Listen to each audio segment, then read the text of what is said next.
नमस्कार. आजच्या ह्या नवीन व्हिडिओमध्ये तुम्हा सगळ्यांचे पुन्हा एकदा खूप खूप स्वागत आहे. या अगोदरच्या व्हिडिओमध्ये तुम्ही बघितलेच असेल की आपण 12 ज्योतिर्लिंगापैकी एका ज्योतिर्लिंगाचे दर्शन घेतले होते, ते म्हणजे कृष्णेश्वराचे. त्यानंतर आपण भद्रमारुतीचे सुद्धा दर्शन घेतले आणि माहूरला मुक्काम करून माहूरच्या रेणुका देवीचे सुद्धा दर्शन घेतले आणि त्यानंतर आपण परशुराम मंदिरात सुद्धा गेलेलो होतो. जर तो व्हिडिओ तुम्ही पाहिला नसेल तर चॅनलवर जाऊन नक्की बघा, त्याची लिंक मी तुम्हाला व्हिडिओच्या शेवटीही देणारच आहे. आता आपण आलो आहोत एका जागृत देवस्थानी. तिथे सुद्धा तुम्ही बघू शकतात खूप मोठ्या प्रमाणात आपल्याला अशीही माकडं बघायला मिळतात.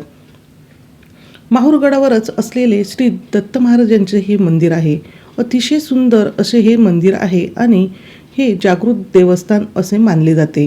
चला तर मग आता आपण आतमध्ये जाऊन मंदिरही बघूया, त्याचबरोबर देवांचे दर्शनसुद्धा घेणार आहोत.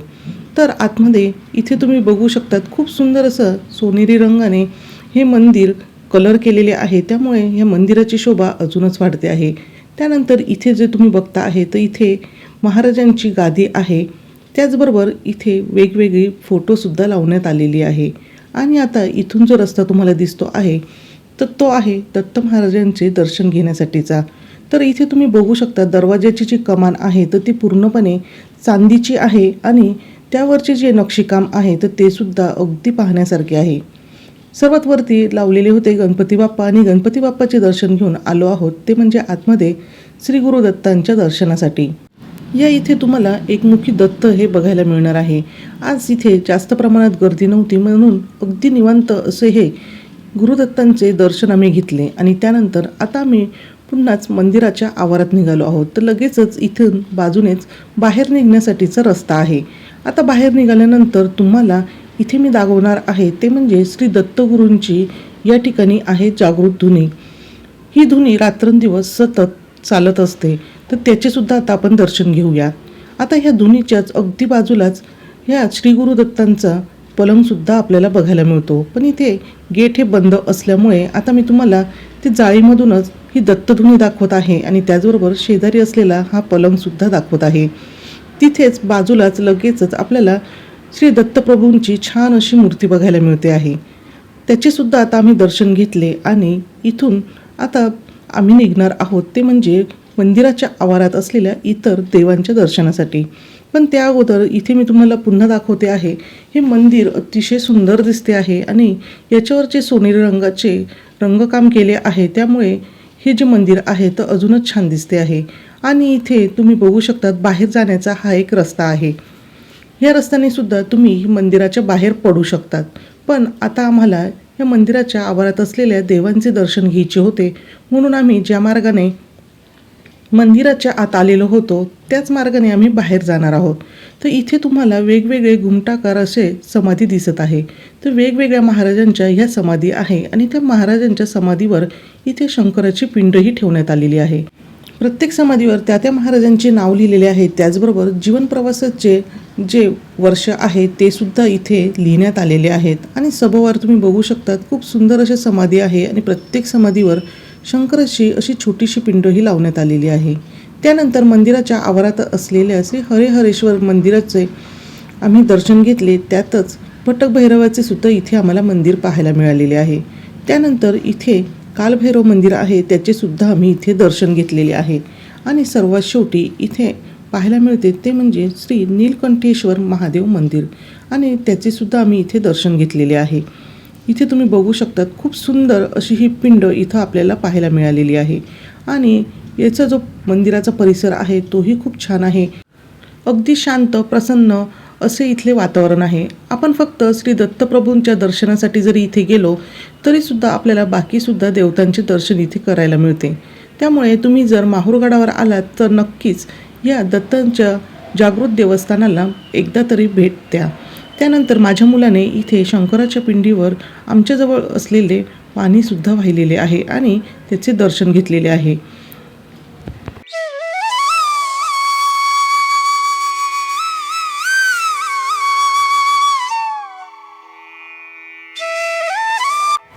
माहूरगडावर त्यानंतर आम्ही सती अनुसया मातेचे दर्शन घेतले, पण तिथला व्हिडिओ शूट करणे जमले नाही आणि निघालो होतो पुढे. ते म्हणजे आता आम्ही येऊन पोचलेलो आहोत ज्योतिर्लिंगापैकी 8वे ज्योतिर्लिंग, ते म्हणजे औंढा नागनाथ इथे. आता आम्ही महादेवांचे दर्शन घेण्यासाठी इथे घेतलेली होती बेलपत्र आणि फुलं. पण इथे सुद्धा आत गेल्यावर आम्हाला कळाले की इथे प्रचंड प्रमाणात गर्दी होती, कारण की आज होता सोमवार. त्याचबरोबर इथे डिसेंबर एंडिंगला आम्ही आलेलो होतो, त्यामुळे इतर जे पर्यटक होते ते सुद्धा इथे आलेले होते. त्याचबरोबर वेगवेगळे शाळांच्या ट्रिपसुद्धा इथे आलेल्या होत्या. आता इथे मी तुम्हाला दाखवत आहे की ह्या मंदिराचे जे प्रवेशद्वार आहे तर तिथूनच तुम्ही बघू शकतात अतिशय बारीक आणि सुबक असे कोरीवकाम ह्या मंदिरात जे केले गेलेले आहे. आणि हे अगदी पुरातन असे पांडवकालीन मंदिर आहे. जसे की मी तुम्हाला मागच्या व्हिडिओमध्ये सांगितले होते की तुम्हाला एक जागृत देवस्थान दाखवणार आहे, तर आपण श्री दत्तप्रभू महाराजांचे इथे दर्शन घेतलेले आहे. हे मंदिर जसे बाहेरून दिसायला छान होते तसेच आत गेल्यावर सुद्धा अगदी सुंदर असे हे मंदिर आहे. इथे अगदी मोठे मोठे असे खांब आहे आणि त्यावर सुद्धा छान असे कोरीवकाम केलेले आहे. आणि इथे तुम्ही बघू शकता अजूनसुद्धा बऱ्याच प्रमाणात इथे गर्दी आहे. पण आता आम्ही जाणार आहोत ते म्हणजे गाभाऱ्यामध्ये, आणि तिथे सुद्धा मी तुम्हाला थोडेसे असे शूट केलेले आहे तर ते शेअर करते आहे. तर आत गेल्यानंतर सुरुवातीलाच आपल्याला इथे दिसणार आहे ती म्हणजे विष्णूंची मूर्ती, आणि त्यानंतर आपल्याला आत जाऊन घ्यायचे आहे श्री औंढा नागनाथ महादेवांचे दर्शन. तर हे दर्शन आपल्याला अगदी वरचेवर होणार नाही, तर हे जे पिंड आहे तर ती अगदी भुयारात आहे.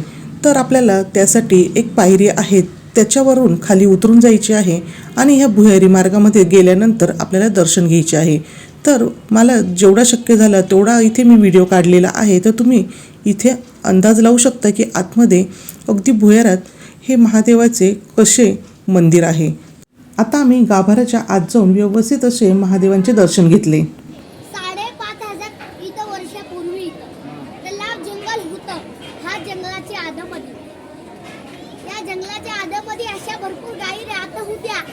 तिच्यामधून एक गायी राहायची, तिचं नाव होतं कामधनु म्हणून. हा जो दररोजच्या टाइमिंग चारा खायची, पाणी प्यायची, आपलं का जेवढं का दूध ती, हा जिव्या ज्योतिर्लिंग बरं सोडून द्यायची. हा इथं नंदीबैल आहे का? हा नंदीबैल थोडा तिरपा बघतो. का बरं थोडा तिरपा बघतो? आता तुम्ही आतमध्ये जासाल, तुम्हाला एक काचात विष्णूची मूर्ती दिसते.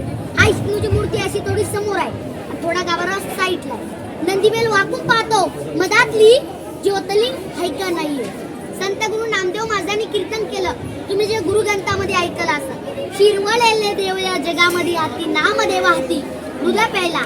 दूध जे प्यायला म्हणता का, पूर्वचं पश्चिम दिशेला मंदिर घुमायला लागलं. इथे जो एक राक्षस राहत होता, हे आरे कुजडला मारून खात होता. या बाहेरच्या लोकांना काही बरे नाही दिसलं, नामदेव महाराजाला धक्काबुक्की दिली. भीमानी चारही दिशेन 4 गदे मारले, पूर्व पश्चिम दक्षिण उत्तर. तुम्हाला इथून कळसावरचा पांढरा बाहेर दिसतो. औरंगजेबनी खंडात केला, इंदोरच्या नदीला बांधलेला आहे. कसा काका अशी माहिती आहे, मी 3ऱ्या वर्गात शिकतोय, मला का वडील नाहीये, वडील नाही, तिच्याबरोबर गाईडचं काम करतोय. तुमची मदत झाली काही शिक्षणाबद्दल, मदत म्हणून देऊ शकता, माझी जबरदस्ती ना. बोला एकदा सर्वजण नागनाथ महाराज की. मंदिराच्या बाहेर आल्यानंतर इथे आम्ही जवळ आणलेल्या फुलवाती ह्या लावून घेतल्या. आणि तुम्ही ऐकलंच असेल एका लहान मुलाच्या तोंडून ह्या ज्योतिर्लिंगाचा इतिहास. अतिशय सुंदर असे हे मंदिर आहे आणि त्याने जो इतिहास सांगितला तो सुद्धा अतिशय छान पद्धतीने सांगितलेला आहे. मंदिराच्या आवारातच त्याच गावातील काही महिला इथे दर्शनासाठी आलेल्या होत्या, तर त्या फुगडी खेळत होत्या. तर मला सुद्धा हा फुगडी खेळण्याचा मोह हा आवरला नाही, म्हणून मी सुद्धा इथे फुगडी खेळले आणि मला फुगडी खेळून खूपच जास्त आनंद झाला. कारण की आपण शहरी भागात राहत असल्यामुळे असे हे खेळ आपल्याकडे जास्त हे खेळले जात नाही. अगदी काही सण समारंभ असेल तरच असे खेळ हे खेळले जातात. औंढा नागनाथ हे मंदिर माहूरगडापासून साधारणतः 125 ते 150 किलोमीटर एवढ्या अंतरावर आहे आणि हिंगोली गावात औंढा नागनाथ हे मंदिर आपल्याला पाहायला मिळते. हे ज्योतिर्लिंगापैकी 8वे ज्योतिर्लिंग आहे आणि अगदी जुने असे पांडवकालीन आहे. या मंदिराची विशेषता म्हणजे मंदिराचे जे प्रवेशद्वार आहे तर ते पश्चिमेला आहे आणि प्रत्येक मंदिराच्या समोर नदी असते, तर ह्या मंदिराच्या पाठीमागच्या बाजूला नदीही आपल्याला पाहायला मिळते. बाहेरून सुद्धा तुम्ही हे मंदिर बघू शकतात. अतिशय सुंदर आणि बारीक असे कोरीवकाम केलेले आणि प्राचीन असे हे मंदिर आहे. जसं की त्या मुलाने सांगितले की इथे नंदी आहे आणि त्याची मान ही थोडीशी तिरपी आहे. इथे तुम्ही बघू शकतात की ह्या नंदीची मान ही थोडीशी तिरपी आपल्याला इथे पाहायला मिळते. त्याचबरोबर विष्णूची मूर्तीसुद्धा आपल्याला आत मंदिरात जाताना पाहायला मिळालेली आहे. नंदीचे सुद्धा आम्ही छान असे दर्शन घेतलेले आहे आणि 2 ते 3 तास नंबरमध्ये उभं राहून दर्शन घेतल्यानंतर सगळ्यांना खूप भूक लागलेली होती आणि तिथेच प्रसादालयाची सोयसुद्धा आहे. तर 40 रुपये ताटाप्रमाणे इथे जेवण उपलब्ध आहे आणि त्या जेवणामध्ये आपल्याला डाळ, भात, पोळी आणि भाजी असं हे मिळून जातं. तिथे आम्ही व्यवस्थित असे जेवण केले. जेवण अतिशय चविष्ट होते आणि त्यानंतर मंदिराच्या आवारात काही वेळ घालवल्यावर आता आम्ही निघालो आहोत ते म्हणजे परतीच्या प्रवासाला. आता संध्याकाळचे साधारणतः 5 ते 5:30 इथे झालेले होते आणि आता आम्ही पुन्हा नाशिकला यायला निघालेलो होतो.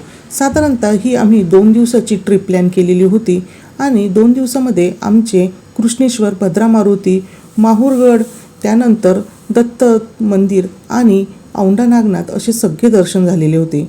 काही ठिकाणी गर्दी होती तर काही ठिकाणी अगदी मोकळे दर्शन झाले. पण 2 दिवसाच्या ह्या प्रवासात आम्हाला खूप मजा आली. आम्ही खूप हा जो प्रवास आहे तर तो एन्जॉय केलेला होता. त्यानंतर रात्री साधारणतः 9 वाजेच्या दरम्यान आम्ही एका हॉटेलमध्ये जेवणासाठी इथे थांबलेलो होतो आणि त्यानंतर आता आम्ही लगेचच नाशिकला पुढे निघणार होतो. तर आम्ही साधारणतः रात्री 12 ते 1च्या दरम्यान नाशिकला सुद्धा पोहोचलेलो होतो. तर असं हा माझा 2 दिवसाचा प्रवास मी तुमच्याबरोबर शेअर केलेला आहे. तो तुम्हाला कसा वाटला हे मला कमेंट करून नक्की सांगा. आवडलं असेल तर व्हिडिओला लाईक करा, शेअर करा आणि चॅनलवर नवीन असाल तर चॅनलला सबस्क्राईब करायला अजिबात विसरू नका. पुन्हा भेटूया असेच एका छानशा व्हिडिओसोबत.